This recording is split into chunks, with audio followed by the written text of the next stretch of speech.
ખંભાત દુષ્કર્મ કેસમાં હવે મોટી અપડેટ સામે આવી છે। પરિણીતાને પ્રેમજાળમાં ફસાવી બ્લેકમેલ અને દુષ્કર્મના આરોપમાં ભાજપ તાલુકા યુવા મોરચાના કારોબારી સભ્ય વિજય ચૌહાણ સહિત 2 આરોપીઓ ઝડપાયા છે। કિરણ જાદવની પણ ધરપકડ કરવામાં આવી છે।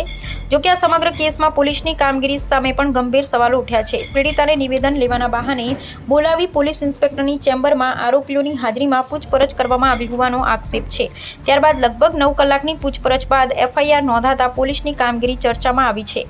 સમગ્ર મામલે આરોપો અને પોલીસ કાર્યવાહી અંગે તપાસનો દોર ચાલી રહ્યો છે। ખંભાત દુષ્કર્મ કેસમાં 2 આરોપી ઝડપાયા। ભાજપ તાલુકા યુવા મોરચાના કારોબારી સભ્ય વિજય ચૌહાણ ઝડપાયો। આરોપી કિરણ જાદવની પણ ધરપકડ। પરિણીતાને પ્રેમજાળમાં ફસાવ્યાનો આરોપ। વાંધાજનક ફોટા વિડીયો બનાવી બ્લેકમેલનો આરોપ। વિડીયો વાયરલ કરવાની ધમકી આપી દુષ્કર્મનો આરોપ। વારંવાર દુષ્કર્મ આચર્યાની ફરિયાદ। સમગ્ર કેસમાં 2 આરોપીઓ સામે ગુનો નોંધાયો। પીડિતાને નિવેદન માટે પોલીસ મથકે બોલાવ્યાનો આક્ષેપ। પીઆઈની ચેમ્બરમાં આરોપીઓની હાજરીમાં પૂછપરછનો આક્ષેપ।